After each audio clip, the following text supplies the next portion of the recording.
Hi, this is part three of embracing and integrating my shadow. So, like I said, my shadow is a deep seated need for in my external relations with people to fit in and to be accepted and to be approved of. Okay. And it has for the longest time affected my inner world in terms of my ability to accept and approve of myself. For a long time, I felt like if people outside of me didn't approve of me and accept me, then it was difficult for me to approve of and accept myself, and it caused me a lot of challenges in my life. But like I'm at a point now where I'm no longer interested in having the disconnect between my external and my inner world.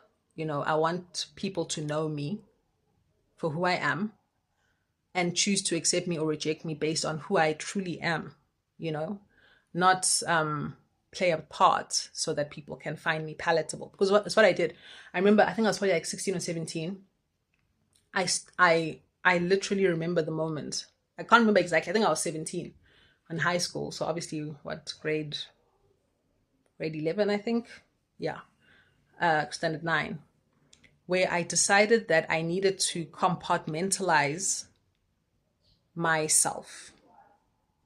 So I would have an aspect of me, which would be the front of house, and then have my behind the scenes person, my back of house persona, right? And my back of house was the one who was the nerd, reading encyclopedias and books and interested in magic. I think I made myself some runes as well. Yes, I remember taking some wood and carving runes, like Viking runes. I'm very much into the Viking and Nordic mythology as well, and especially the runes.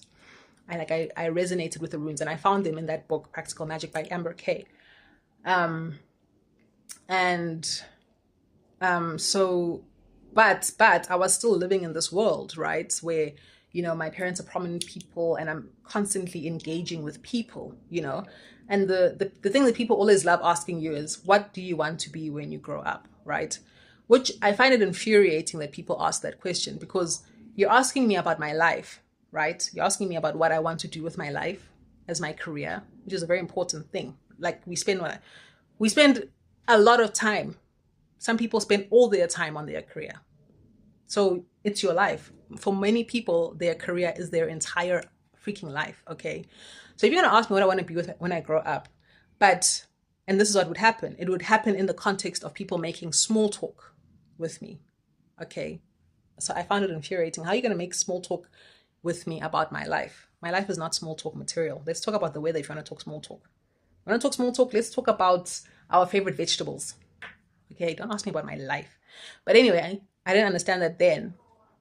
So I started like creating bite-sized presentations of myself for these small talk occasions. Okay. So like I had it packaged because I changed for so many times the thing I wanted to be like with my life.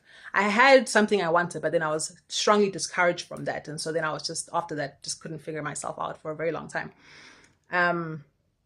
So anyway, I started creating these bite-sized presentations. So if someone asked me a question, I would have a ready answer, because I was that kind of person who, like, if you ask me a small talk question, I would get into detail and elaborate. That's how I am. I don't know how to do small talk. I don't do small talk. Now that I'm older, I don't do small talk. If someone's talk to me, we're going to talk. And if you want to do small talk, yes, we can talk about the weather. But it's going to last like 2 minutes max. And then I'm out of there because I don't do small talk. Maybe that's why I'm a hermit as well. Because most people live on small talk. I don't know how they do it. But anyway, but I remember doing that. It was like incredible because I felt as if there was a physical barrier that went in my brain between my front of house self and my back of house self. And it was just not a very pleasant feeling, but it was like a survival mechanism, because I knew that in the world I was living, I was not allowed to be myself. I was not supposed to be expressive. I was not supposed to be authentic. I was just supposed to be like everyone else. I was supposed to make people feel comfortable when they interacted with me. I was not supposed to make people feel uncomfortable by talking about uncomfortable things. Like how they say you're not supposed to talk about politics, religion, or sex. at a dinner party, because those are uncomfortable, taboo subjects, excluding the sex, because I wasn't going to talk about sex, but politics and religion are things I would always talk about because that's just how I am, you know? And so to be polite and to make people feel comfortable, this is why I created this front of house persona. And for years, dude, I had this person that I was presenting to people so that they could be comfortable with me. Because if people aren't comfortable with you, then you're not likable, then you're not appealing, and then you'll never get married. And I was groomed to believe that getting married was like the epitome of success for a woman. So anyway, that was my story. And then fast forward to my first year varsity, I met the Hare Krishnas. But I was still very much just, exploring things. But in my second year, that's when I really got into it. And when I became like a devotee, as they say, and I got into it. I was so into it. Because like the Vedic scriptures, not only do they present like an ancient history, which is basically accompanied by the mythology of the Mahabharata, of the gods and goddesses there, but they present spiritual truths, which are very, very deep. Like if you read the Bhagavad Gita, for example, where Krishna talks to Arjuna about life and the purpose of each person's life and karma, it's just amazing. And like basically telling you that you're a soul, you're not your body. Now in Christianity, especially the Christianity that I grew up with, discussions about you being a soul are like non-existent. It's all about, there's nothing going on there. Really, let me just be honest. In the Roman Catholic and the Anglican Church, really, really, these are imperial hijackings of the path of Christ, and their whole mission is just to indoctrinate you to be a good citizen of the empire. Let's just be honest. It's not about you as a soul. It's not about what happens to you after you die. It's all about you going to church and paying your dues, because you got to pay to go to church in the Roman Catholic and the Anglican Church. It's about being part of the club. It's about baptizing your children there so that your children become part of the club too.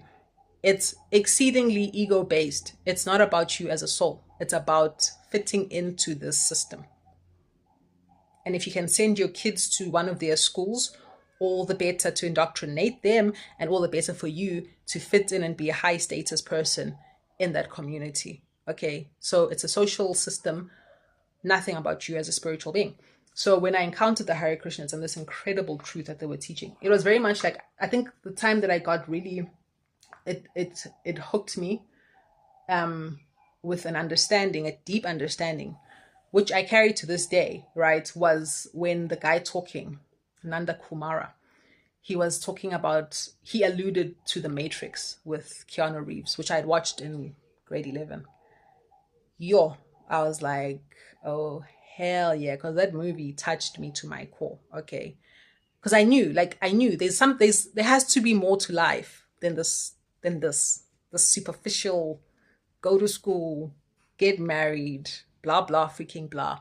I was like, there has to be more. And then The Matrix made me see that, whoa, there's a lot going on, and I was into conspiracy theories too. So then when he spoke, then I was like, yes, I have found my spiritual home. But because it wasn't part of the mainstream of where I come from, I met with serious opposition to this. And what was very sad is that I gave it up so I could fit in. And yet, for the first time, I had found a spiritual tradition. Like, there was no one practicing Greek mythology religion where I came from. I was just doing my own thing to Athena here and there, but by myself. There was no one practicing Wicca in a way that I resonated with. But here now I meet the Hare Krishnas, and they have temples and festivals and religious ceremonies and rituals, and they chant on the beads, and they go in the streets singing Hare Krishna. And it was like a society, a spiritual society that I could belong to finally, where I could resonate and talk to people on a daily basis about this incredible spiritual knowledge that I was gaining, So I really was into it, but my family, my society were not into it. And, in order to fit in, I gave it up, and I was very sad.